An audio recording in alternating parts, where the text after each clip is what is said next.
Welcome. I appreciate you being here today. This is my inaugural Mondays in March, so appreciate everybody being here. The joke that I've said to my folks that work in my areas is that since I've only been here for 5 months, if I say anything wrong and you're in the audience, the answer is, it looks really great, Cheryl. Thanks for thinking of it that way. I really do hope that you learned something today, or that you at least hear something that you haven't heard in a while.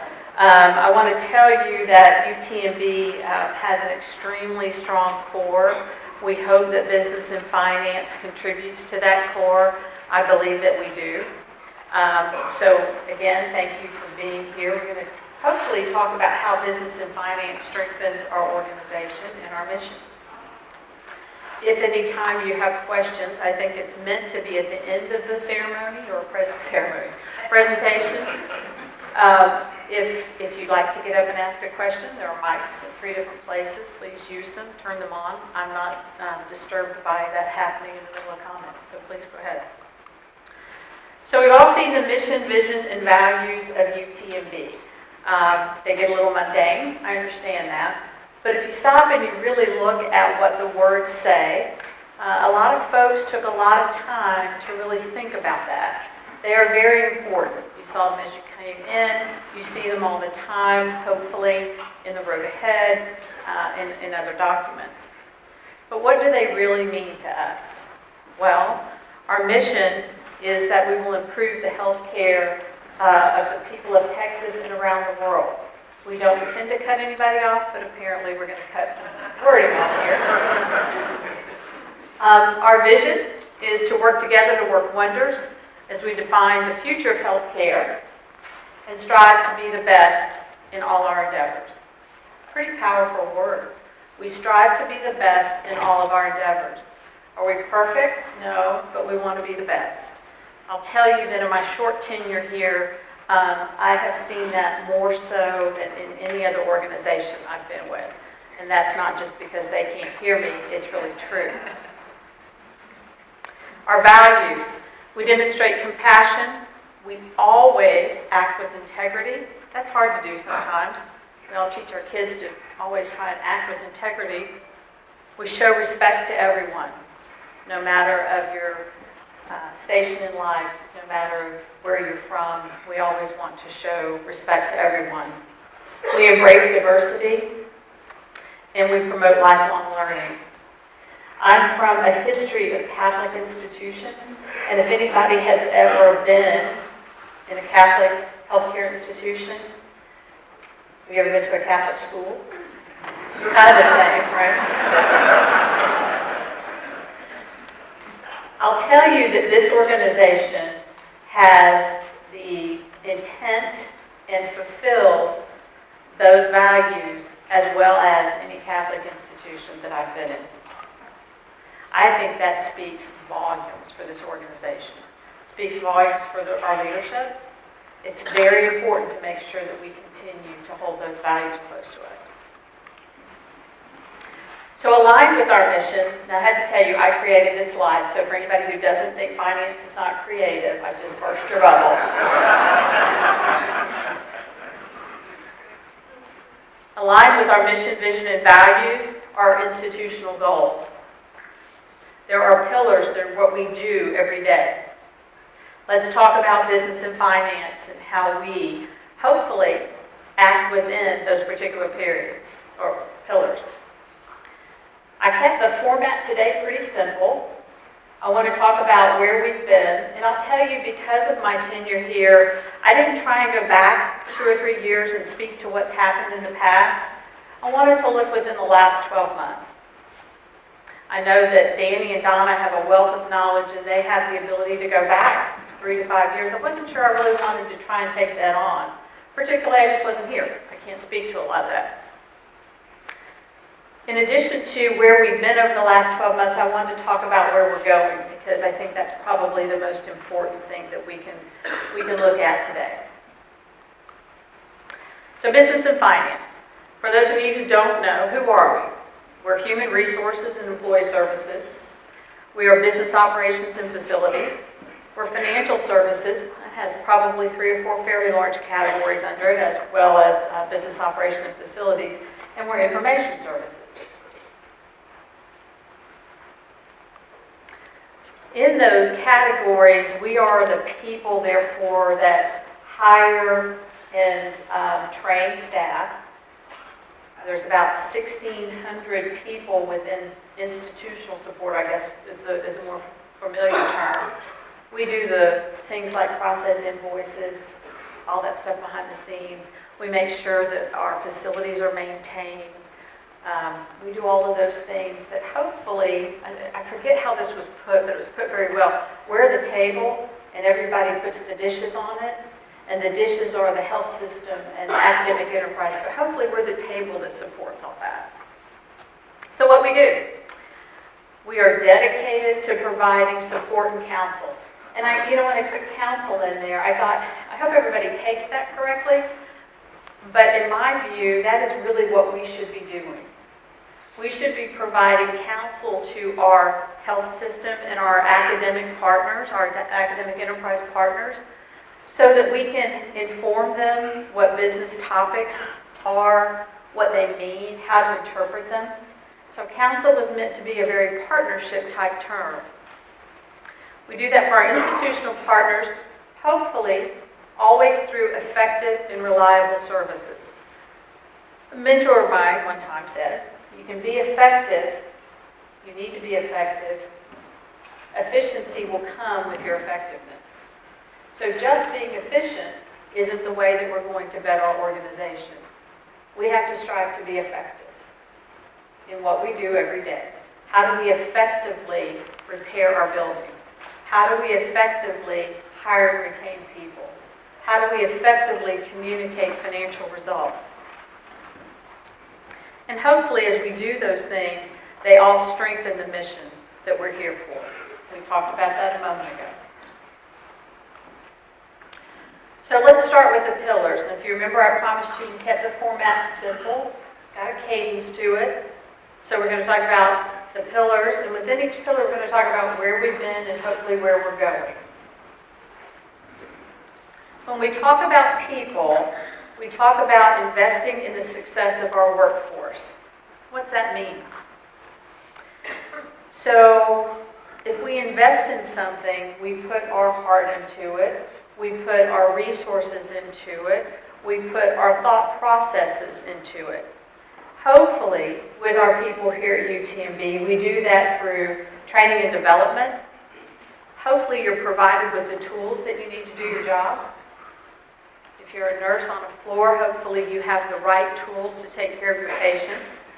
If you're in the academic enterprise, hopefully you have the right resources in your labs or in your clinics. And hopefully we do the best job we possibly can at recruitment and retention. I'm going to show you a graphic in a minute, and we've got some work to do in the retention area, at least from a projected basis. But that's okay. Let's lay that out on the table and let's talk about what we can do to improve our retention. So where have we been? So we have about 12,000 people in UTMB, the Human Resources Department, I'm speaking specifically to them today, help manage through various functions. In doing so, they've launched the ePerformance management system. I'm so glad you did that last summer before I got here. Because I was interviewing and I heard about the ePerformance system. Now, Bo, sorry, where's Bo? I saw him a minute ago. Hey, Bo.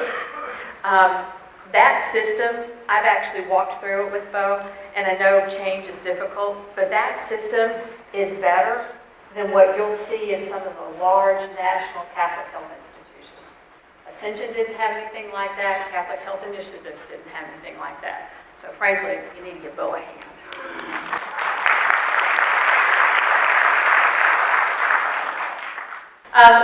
We did achieve a 6.5% reduction in time to fill positions across service lines. That's a big deal. Do we need to get better at the time it takes us to fill a position? Absolutely. Is that a thing, for lack of a better word, that only human resources can do? No. It's got to take a concerted effort between everyone that needs folks to come to work at UTMB. We did transform employee records to an all-electronic system. Big deal. Some of the big national health systems have that, some don't. And we implemented the electronic medical record for employee health. And I thought this was kind of interesting as I was talking to folks who helped me create some of these slides. I thought, oh my God, we're looking in my chart. It's not good. That's occupational health. So when people get stuck by a needle, this is where we talk about helping keep track of where they've been and the progress that they've made after they have maybe a needle stick or an injury in the workforce. We have the Physician Leadership Academy and the Business and Finance Leadership Academy. You can see the number of folks that have been trained there. And those are training, those are resources we put into making our people succeed. And those have been extremely successful. We've hopefully taught physicians and our business and finance folks how to do their job better, how to look outside of what they do every day. As I came in, I told the folks that worked in business and finance that one of the most important things to me is not that we be good reporters or that we do things that are just kind of mundane, but that we actually engage with people who do the business and that we understand the business.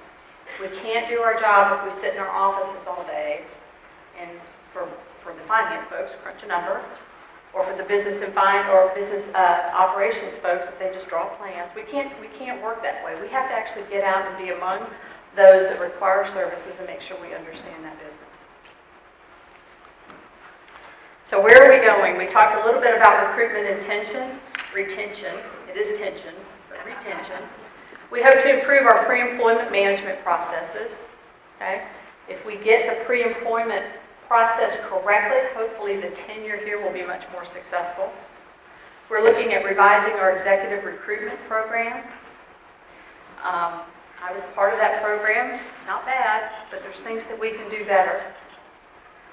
We want to look at improving our candidate selection tools, train our HR staff to improve service outcomes,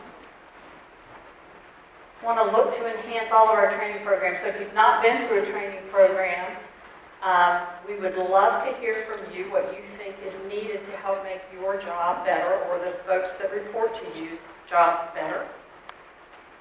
And we want to invest in succession planning. And I want to talk to you a little bit about that in a few minutes too. You'll see a graphic that really kind of scared me, but we've got some work to do in succession planning. So where are we going? We're going to educate staff and non-financial people in financial related matters. So it's your lucky day. I'm telling you that you're actually going to be able to pose yourself as finance people one day. You can laugh. That should be, hopefully, not exciting, I get that, but hopefully it should help you gain some confidence that what we really want to do is get out and tell people how you interpret data that we give you. Again, let's get out and understand our business. We want to continue to develop the My Road Ahead initiatives. So in business and finance, supply chain, IT, and human resources are piloting this My Road Ahead enhancement. So how do we go to our staff and talk about what their road ahead looks like? How do we help them plan their career, their wants, their desires, how to make their job better, advancement? Do they like what they do and want to stay there? That's okay too. There's a running picture in there. I used to do that, so I couldn't let go of it. I don't do it anymore, and I might kill myself if I tried, but I thought it was a representation in terms of cross-training our staff.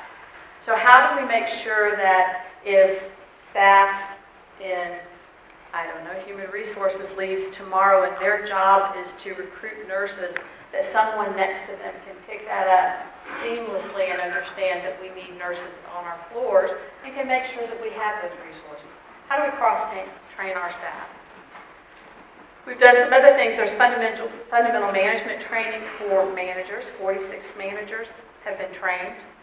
These next two are real interesting. The pilot school at work and this is called the Expanding Your Career and Healthcare Opportunities, where in the pilot school at work we take folks that may be at a more junior level and we tell them how to improve themselves And then we take the pilot school of work is entry level on how they do their jobs better, and then the expanding your career position and actually have them enhance their capabilities. Engagement, training, making sure that people can continue to enjoy their career and be happy here at UTMB. This was the graphic I wanted to talk to you about turnover, and where I said we have some opportunity to improve. If you look, so this red line is the healthcare system. There's a projection here that from 2014 to 2015, our turnover trend is going to go up. There's a projection here that in institutional support, that's not because I came here, because our turnover rate is going to increase. And that in the academic enterprise, our turnover may go down. That's a good thing. Danny's probably happy about that. But how do we begin today to look at why we are having that turnover? And I'll talk about some customer service issues later. But how do we look today to make sure that we can stop that trend and keep it at the norms or better of the organizations that we are alike? So in the health system, how do we look at ourselves as though we were an Ascension Health or a CHI or a hospital that's independent, and make sure that our turnover rates are consistent or better than their turnover rates? How do we be competitive in our staffing? Has everybody seen this? Nope. This is the other graphic, and when I talked about succession planning a moment ago, this graphic is a bit concerning as well. What you see up there are just over 11,000 benefit eligible individuals. This trend here is the retirement pattern, or the eligibility for retirement for those folks. Now, if you're fast and you're a finance person, the first thing you do is what, David? You go and you try and add all those up and see if they come to 11,000, and they don't. I did. What this means, though, is that we have a lot of talent that has a huge historical footprint here that will be retiring. And how are we going to make sure that we don't lose all that history and value at one time, and that we make sure that we bring the talent in to, none of us can be replaced, right? We're all great at what we do, we're irreplaceable, but we've got to make sure that we begin to build those bases, that we're not left high and dry when all these really great people that have all this institutional knowledge decide to go on a much earned retirement, hopefully cruise, something of that nature around the world. So value. So when you first see value, when I first see value, I immediately think of a healthcare system or the academic enterprise. Is that pretty fair? You think value, what we provide our patients? We've got to make sure that business and finance focuses on value all the time. So how do we do that? Let's take a look. Value means, as it is written, to deliver high-quality outcomes that improve education, research, and healthcare delivery. Well, again, that sounds a lot like a hospital or an academic enterprise. But how do we do that? What the document says are our tactics are that we do that through customer service satisfaction and assessing that we go about enhancing our infrastructure, and that we look at process improvement initiatives for support services. So, keeping in line with the plan for the day, where have we been that exhibits that we have created value through the business and finance team?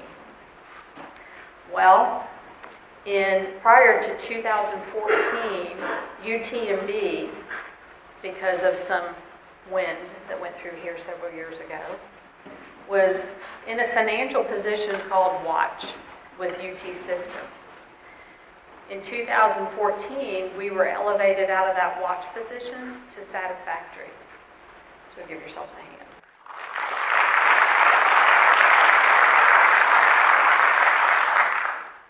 That's no small feat. So in the private nonprofit world, that means that you don't have the corporate CFO calling you up every day going, what are you going to do? What are you going to do? What are you going to do?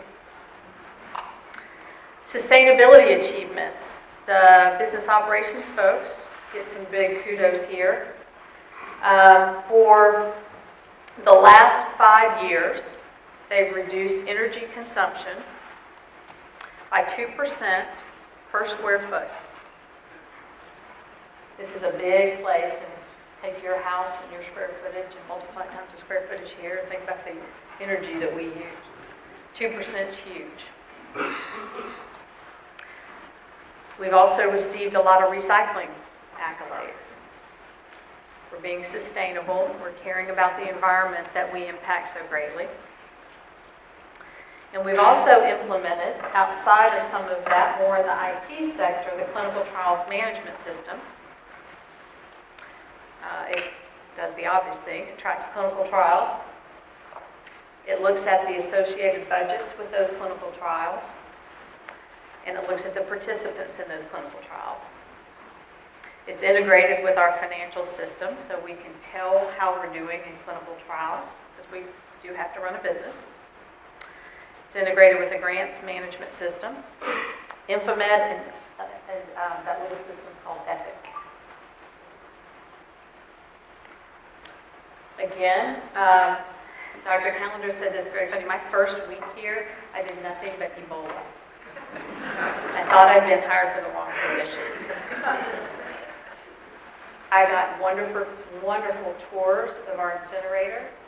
I learned a lot about our police. I didn't know we had a police presence, an entire police department at UTMB. I learned about that and how they are capable of going up to Dallas and getting behind an 18-wheeler and coming down here and making sure that all that goes well without being disturbed. But in that, I also learned about our National Biosafety Training Program. We've trained about almost 1,700 people in the previous 12 months from across the nation and probably the world, Dr. Ledoux? Yes? Yes, thank you. Thank you for saying yes. We've implemented Epic Radiology, and then we did a full Epic upgrade at the end of 2014. That legacy billing system archival, so we took our old billing system basically, and we archived it. And we did decommission the IBM mainframe. We've also streamlined the leave management process. So we reduced the time it takes us to handle an FMLA request or claim. Where we're going. So all those related with the G&L are going to continue to look at our infectious agents safety and training. And Mike Schreiner, as many of you know, is actually very heavily involved with those initiatives as well. We've done a lot of mitigation projects. My Lord, I have never seen so much mitigation in my life. I've been through many hurricanes, but I haven't been on a barrier island for a hurricane. And that has proven to be very educational for me as well. Mike has walked me through countless areas where we've had to elevate generators and elevate other equipment that I won't try and talk about because I'll sound silly, but a lot of other equipment to a certain level so that we don't have to be at risk for flood damage to those particular pieces of equipment. ICD-10. So I sat in on Friday. I was allowed to sit in on a conference call about ICD-10 readiness. So if you believe that it's really going to go, good. If you believe it's not really going to go, good. We still have to be ready. And we're doing that by doing a lot of different things. So we're looking at our coding because, as you may or may not know, ICD-9 to ICD-10 explodes coding. So what you knew here is not what you're going to know over here. And as we all know, a physician's notes is what we code from. So we've got to make really sure that we have a tool in place, and we're going to do that, 3M 360. We're going to make sure that we have a tool in place that allows physicians to to document as best as they can so that our coders can pick that up. If we don't go to ICD-10, well, we get a buy for another year. I cannot imagine us not. We're so far behind the world in terms of ICD-10. In fact, I think they're on, Cindy, do you know what they're on, ICD? What codification? 13? Moving on 12. Say again? Some are moving on to 12. Okay. So around the world, we're still at 9, and people are going to 12. And I don't know the particulars of all those coding changes, but we've made a lot of payroll processes improvements. I say that, I'm brave, because Kronos just made a big change a few days ago. How many have been comfortable with that change?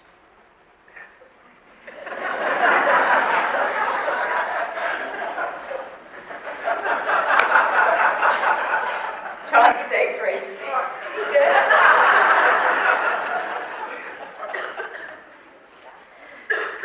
Okay.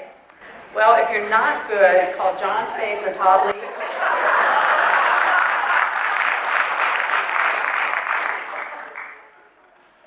Appreciate your patience with that. It's very needed. And if you've been through the training, you understand all the particulars there. We've done a lot of work around procurement. So Frank's group has a lot of plans in place. I am making him document those plans. Right, Frank? Yes.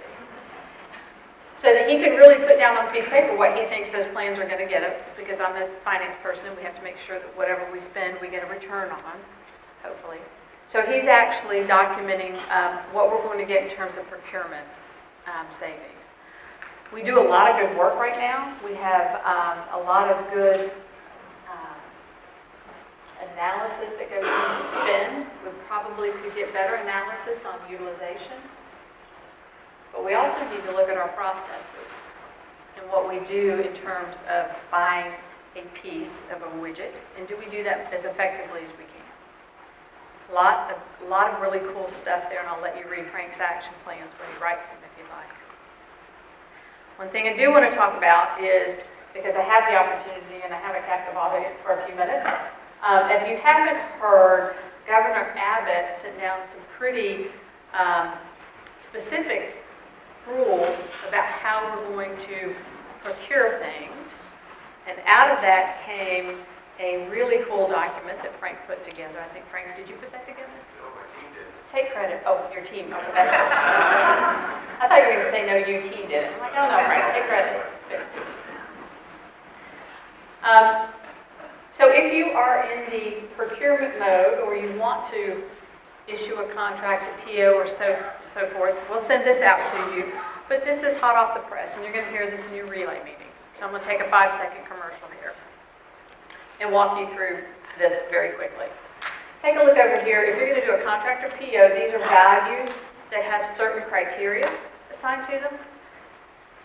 So if you are in this range, 5,000 to 49,000, do you have to have a competitive bid that's formally done? Nope.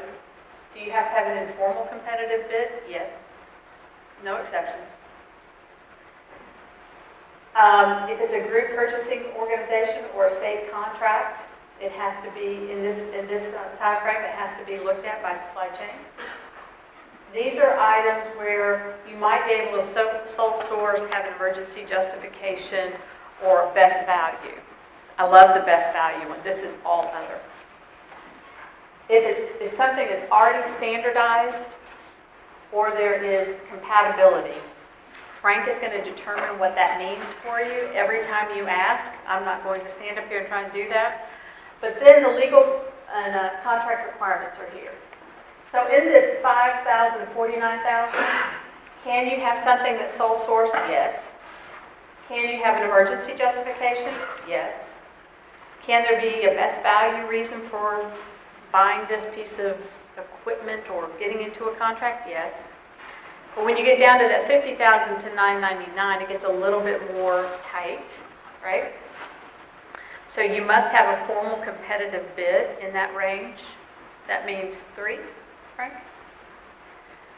You must use the GPO. And you still can have some exclusive acquisition justifications, but I'd be surprised if those aren't going to get pretty tight. All of this came out of some things that are going on that you've all read about in the newspaper, and they're a little tight, but it's a good process. Okay? Our job I'm going to stand up here and say this today. Our job is to make sure that it doesn't get bogged down and you're not hindered from doing your work. We're going to ask for you to plan with us a little bit though, because we can't get it on the last day and do all the stuff we have to do. So we're going to ask you to help us out a little bit. But this is the formal process or set of boundaries that we will follow going forward. And again, I'll stop talking about that, but it's hot off the press, and it should be, if it hasn't already, be coming to you through your relay meetings. Anybody seen this yet? No, it's coming out in the next relay. Okay, Friday? Yeah, well, Thursday. Okay, very good, thanks. So where are we going in terms of value? There's been a lot of work around safe patient lifting, so there's a lot of equipment that's been put in place. Right, Mike? Where's Mike? There's Mike. He's somewhere. There's Mike.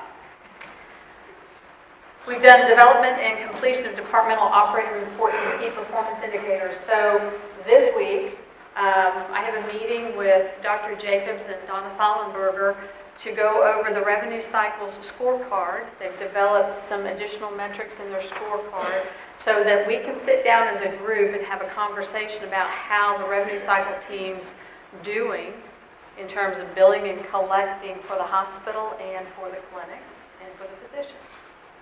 So the purpose of that, obviously, is that we can all be in one room and hopefully air out all of our concerns and make our processes much better as we move forward. We are implementing clinical value analysis teams. Currently, I think I saw Dr. Tyler there somewhere. Currently, there's a clinical value analysis team for surgery, one for nursing, and one for interventional radiology. And there you are.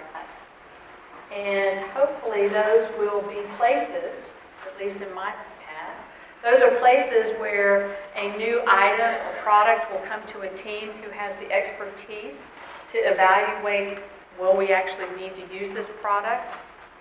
And because I'm a finance person, I'm going to ask them to evaluate the return on investment for that product. So this is meant to provide the best care, some emerging care for our patients. It's also meant to do it in a very judicious way, which will hopefully sustain our bottom line. And I'll say that out loud. I can say that right now. Population health reimbursement strategies, Mark Kirschbaum. This isn't, I'm not like calling on people to see if they're really there or not. Mark, and I know Becky is working with Mark. Everybody hears about population health. I'll tell you that the organization I most recently came from, in their words, is betting the farm on the fact that the Accountable Care Act will stay as written and that we had better begin to approach how we are paid with the population in mind. So we won't always get paid for a widget. So every time you go into your physician's office and he fills out his form and he bills it, that or she will not happen necessarily in the future.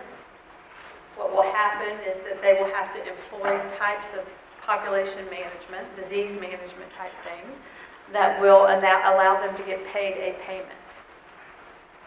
It sounds really simple, but that's a huge, huge process. The problem is nobody knows what the end game is. If we knew where we were going, we could probably plan better for it, but we're really not sure what it's going to look like. So what are we doing? We have some initiatives. We're kind of, I'll call our approach here a very smart approach. We're dipping our toe in the water a little bit as we begin to think about those strategies. So one strategy is that within our walls, not with payer walls, we're actually looking at a bundled payment for the orthopedic physicians. Is that correct, Becky? I get all that right? OB-GYN. I said orthopedic up there. Let me make a typo. So we're trying to figure out how we pay them one payment to do all the services that they do related to their OB-GYN work.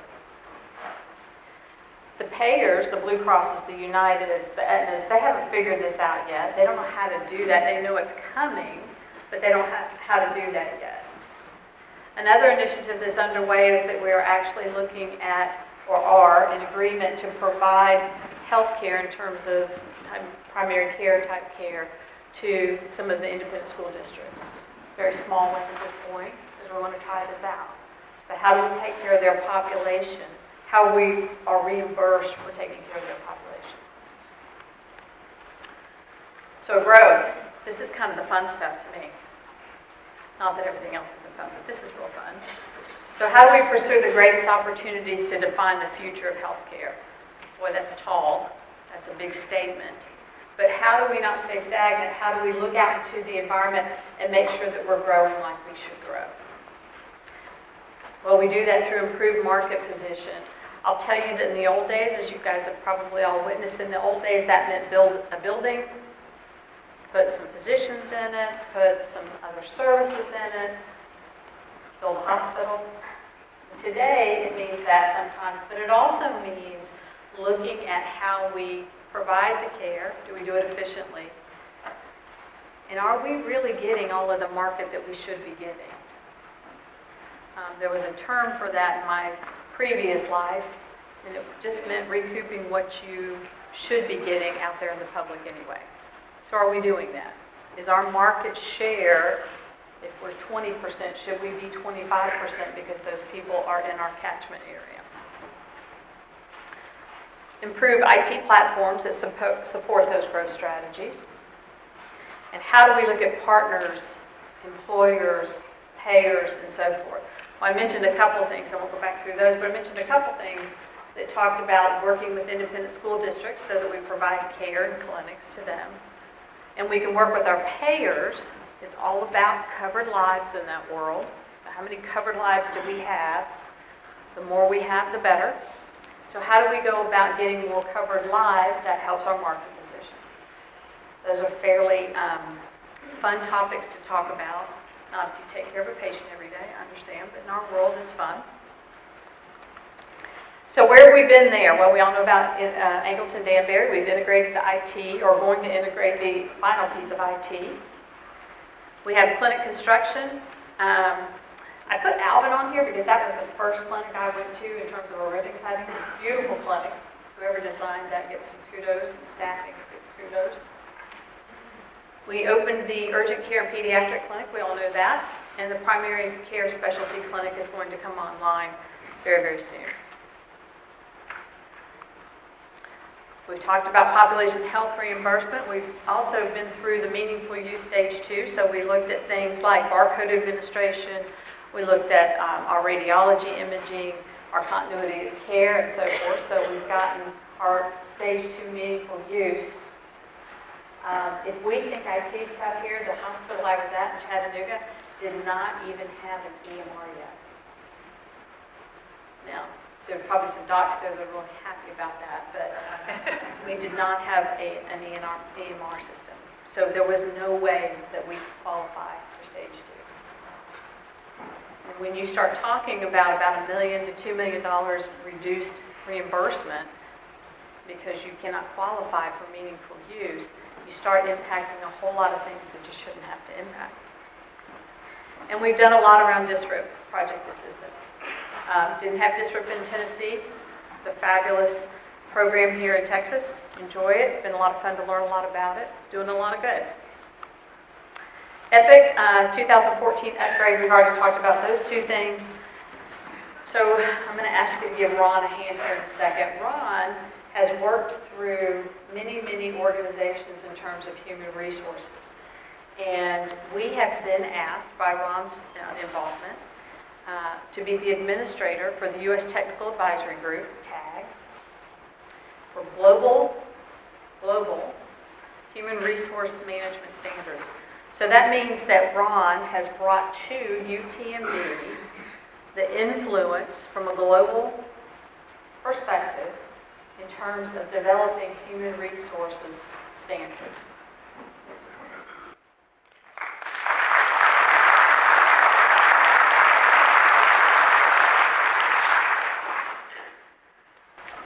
Where are we going? So everybody sees these, but I always think this is kind of fun because these numbers are really big, and I think they're really exciting.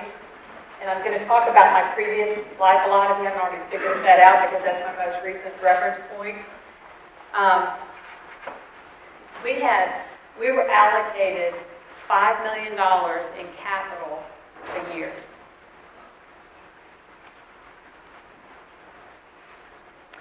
because a lot of other initiatives were taking capital away in other parts of the world, United States.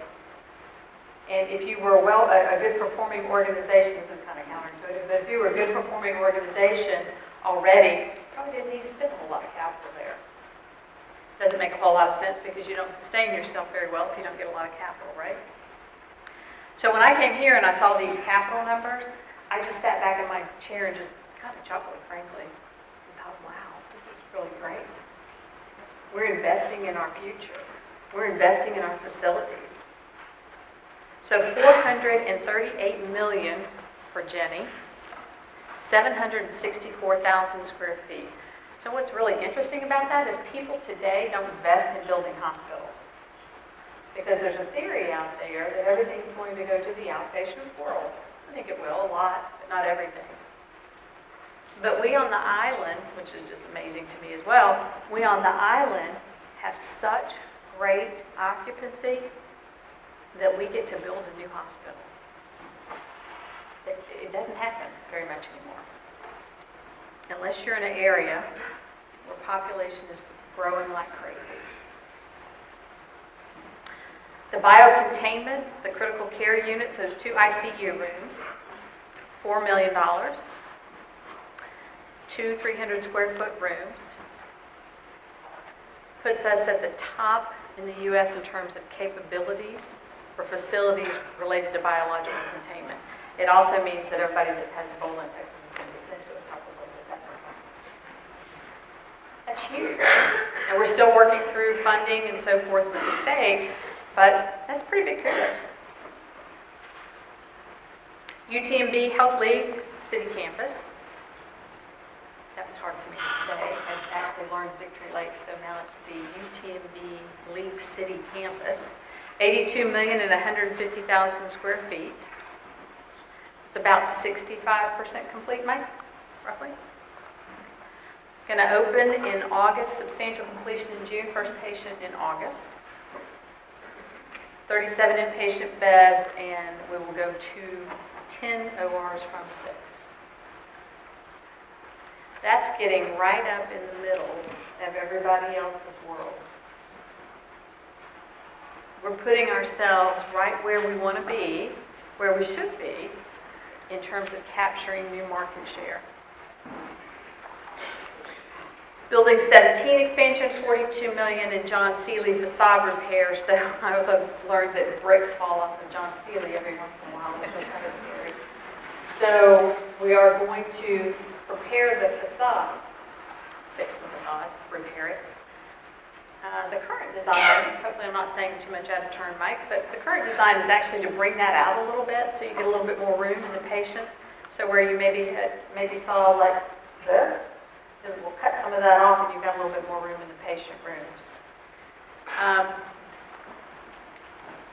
We have a partner in some of that, which is the great Seeley Smith Foundation, so we appreciate their being a partner with us. So where are we going? Business development. We want to optimize our business development opportunities, increase our market share. So we've developed, well, we didn't develop, it was here already. We reinstituted, gave life to a business development committee where there's a cross-functional team, so health system, academic enterprise. We actually had to let a few attorneys in. Sorry, where's the attorney? So we had to let a few attorneys in. And then we also are looking at not only the Galveston area, but we're looking at how we make sure, again, that we encompass our entire market. There's a design process that's been put in place for community-based clinics. So rather than going out and saying, we're going to put a clinic here, and 3 months later we're going to put a clinic here, we're really trying to give thought to where the clinics are best placed and how we put a process in place that makes it a little easier to bring one up rather than trying to create an original way to do that for each clinic that we bring up. We're looking at service line strategies. Jeremy's on point for that one and looking at a lot of great service line strategies, as well as market area strategies. And then how do we take the population health initiatives that we have and broaden them? You might have heard the word clinically integrated network out in the world of population health. We have the most natural clinically integrated network of any organization I've been with. We've got the physicians, we've got the clinics, we have the research, we have the hospital. We are by definition one wonderful clinically integrated network. So how do we use that as we begin to look at different reimbursement methodologies? So where are we going? We're going to optimize EPIC. Donna came up with a great idea and said, you know, why don't we just stop for a second, meaning a year, and why don't we determine how to optimize what we've put in place from an IT perspective? Instead of implementing, why don't we just stop and figure out how to use what we have best? Todd liked it. I liked it. Okay, why don't we? That doesn't mean we're not going to put in new systems this year, because we have to in some senses. But it does mean we're going to try and look at what's best for the physician on the floor as they're documenting in a record. We implemented EPIC, but is it being used as well as it should be? Is it as easy? Is it as effective as it should be? We're also going to look at a 6-year financial forecast. Matt Furlong is lead on that project. So we've had a 6-year forecast in the past, but how do we look at that 6-year forecast maybe on a quarterly basis and make sure that we understand things that changed in the previous quarter, and how do we anticipate the impact of those changes on the next 18 months, 24 months? Many organizations, not here, but many organizations are not even doing budgets anymore. We may get there one day. But they're using a forecast because they've understood a budget is a point in time. There's a good reason for doing a budget. But how do you change that budget? How do you adjust for what's going on? The 6-year forecast is meant to inform that. And last but not least, resources. So how do we secure the necessary resources to do what we need to do? So a financial overview. When I first saw this, I asked John and his team to tell me why there had been such great variation between 2010, 11, and then coming down to 12, 13, and 14. So we look at things in terms of an adjusted margin, net income. How much did we make? So in fiscal year 10, we made $37.5 million. Fiscal year 11, 49.6. 12, 1.7. Wow, we changed. 13, 16 million, and 14, 7.4 million. Well, I'll tell you in a couple of easy ways. Hurricane Ike funding is in a couple of those first years. It's kind of easy. So that probably was not the true picture of operations, possibly. It had to be reported like that's what was our adjusted margin, but it may not have been what we were going to do ongoing. So 1.7 is where we came in fiscal year 12, had a great year in fiscal year 13, 14.7, and then what we have projected for this year, I believe, is 3.2. Probably a more steady state operating or adjusted margin that we will be at. So that's what it's looked like. In securing the necessary resources, again, going back to the document that says what are the tactics to do that. So we've already talked about the forecast, business intelligence capabilities. We have all of this great information out there, and there's not one place that we can go to get it. My philosophy is there should be one place that people can go get it. I'm not sure all people, unless you all want to be finance people, should maybe really go out and be able to access and interpret it. Access, yes, but maybe we help you interpret so you can make the right business decisions. So how do we put that in one place? And that's not just finance information. This is really something that Mark Kirschbaum has headed up, and it's quality data, satisfaction data. What's all the data we have and what we need to run our organization? How do we manage our contribution margin? How do we provide the resources that we have? How do we realize that maybe we need to be a little bit more efficient with our resources sometimes? And the Working Wonders campaign, so Betsy, congratulations to you, is about 87% complete. huge resources, huge resources. Where we've been. So we did achieve our targets for fiscal year 14. You may have heard that we did an external financial services assessment. So that was done by PricewaterhouseCoopers about, I think it was finalized in September, right before I got here. We're taking that report and trying to decide how we can make finance more effective. Doesn't mean completely blowing it up, for lack of a better term. It means how do we provide our customers, you, with better financial services. Kudos to the revenue cycle folks. In August and July, they had the highest cash collections, I believe, in history for a single month. $42 million for the health system and $13.6 for physicians. That's a lot of cash.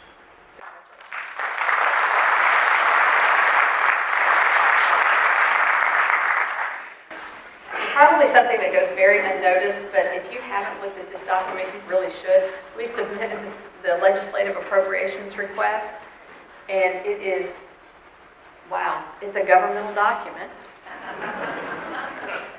What's really important is the vision that Dr. Callender has laid out for this organization in terms of funding that we need the state to provide us, to not only sustain us, but to improve ourselves, to move forward. There's a lot of schedules in there and so forth that you can get lost in, but how much general revenue are we going to have? We've got to have some general revenue to make sure that we're providing the teaching programs that we need to, that we sustain our organization. It's a big document. So kudos to the folks in finance who put that document together. And last on this particular slide is the 100 million margin improvement. How many of you have heard anything about the 100 million margin improvement? How many of you have written all your action plans? Oh, Frank, you cannot say you have. 100 million margin over 5 years. So if you divide that evenly, it's not really that big of a deal on an organization that's a $1.7 billion organization. What I am asking that everyone do is provide a lot of discipline around that. Because we can all go out every day and say, oh, I'll get 20 million this year, and at the end of that year they're going, yeah, well, didn't make it, oops. But we can't do that. So discipline means writing an action plan, determining how you're going to do it, what resources you need, what are the metrics you're going to measure yourself by. Those are being done, and I'd say they're probably 50% done. We need to get some movement on that. So that's my commercial for asking everyone in this room to make sure that you pay a lot of attention to those. Or if you need me to help you, I'll help you. Pay attention. So where we've been. So we redesigned the academic finance structure. That had not had a lot of teeth to it. There were a lot of people doing a lot of different things. So Michael Shear graciously accepted the position of CFO for Academic Enterprise. Congratulations, Michael. And we've looked at processes to evaluate open positions. I think that we looked at the positions that have been open for the last 12 months, something in that ballpark. And we made some decisions about the open positions in terms of whether or not they still needed to be put in the budget or should they be put into some sort of formal plan. Meaning, there's reasons why you may not have been able to hire somebody within 12 months, but maybe you really didn't need to hire somebody in 12 months, or maybe you did. So how do we go through and make sure that we don't hold those in our funding sources needs in our budget? We looked at a new monthly financial reporting package. We didn't look at it. We actually redesigned it. So Campbell, I believe her team has helped us redesign that. It's a very good document. It's got a lot of stuff in it, but hopefully it's got a lot of stuff that informs the operational functions of our organization. And accelerated our monthly close process. Everybody liked me when I did this the first couple of days. But basically, instead of waiting, it wasn't this long, but the 25th of the month, we're doing this now within 5 business days. Again, so we can get information out to everybody so that you can inform your practices better. And probably second in favor to Kronos is the Hyperion budgeting tool. How many have trained for Hyperion? So where we've been, we've expanded under the leadership of David Cannon, the healthcare staffing solutions. We've made some changes there. We've done some consolidation of correctional managed care contingent labor through the healthcare staffing. And very much like getting upgraded from where we were with the state to a better position, we actually got a clean opinion, happened in past years, from Deloitte & Touche, our external audit firm. Where we're going, hopefully the BI capabilities will take us where we need to be in terms of providing data. There's another plug for the $100 million. I say that kind of funny, but we really do need to make sure that we achieve the $100 million in savings, and we will. We're going to develop the rolling forecast. IT integration at Angleton Danbury will be complete in June of this year, Todd tells me. And a tool that I've promised Dr. Jacobs we will make sure we get in place is an academic funds flow analysis. So it sounds so easy. Money comes into research, money spent, it goes out. Seems real easy, right? Well, it gets very convoluted when you talk about where money comes and goes. And in order to run an organization, you really need to understand that at a pretty detailed level. So that is a commitment that Michael Shear has made to me. You'll have done in about 30 days. A little bit more about where we're going. We mentioned the PwC report. We want a best-in-class finance organization. We want to make sure that we are doing everything at the top of the game. It won't happen overnight, but we want to make sure we're doing everything at the top of the game. Contract management and approval process. I have found that contracts are everywhere, and they're in all these different systems, and there's all kinds of different approval processes and so forth. So we are developing a contract management and approval process, and Wayne's somewhere. He's handling that for us. Thank you, Wayne. A capital investment review process. So all of those fabulous dollars that we spent, are we making sure on a finance knows, but are we making sure that everybody else knows how we're going to pay for that? Do we have the cash to pay for that? Can we afford the depreciation? So a little bit more of a structured process about capital. We're not going to reduce ourselves to $5 million a year, I promise, because I'll be on a train out of town really fast if we did that, but we won't. But we do need some more structure around it. We're going to complete the integration of hospital, clinic, and professional information. I know that David and the RCO team are working very heavy and quickly on that. And we are going to also look at the maintenance contracts we have around IT. This is one of our $100 million initiatives. So we can make sure that if we have maintenance contracts, are they things that really the IT could be doing? Or do we have to hire somebody and pay them a lot of extra money for them to maintain our IT processes? A financial overview. Anybody's welcome to this. We look at this by mission. We support the academic enterprise here, so that's why you'll see a loss, and we should support them. The questions that Dr. Jacobs has raised and are challenging folks to really question and think about are, is that too much support? Is that loss too big? And if so, how do we go about making it the right loss? So, we're excited to be here. I am excited to be here. Business and finance, a little gushy quote here. It's not about reaching our destination. It's the opportunity to provide exceptional institutional support along the journey so that we are the finest academic health institution in the country. The road ahead. Tanya found these pictures. I thought they were hilarious. Wouldn't you like to know what the person who painted that had been doing? Or get some...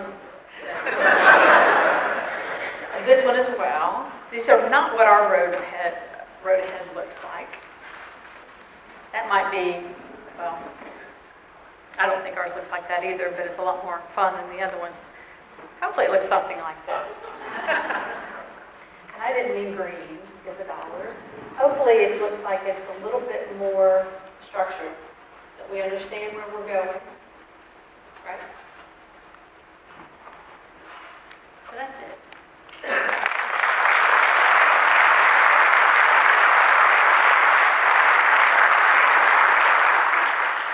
Questions?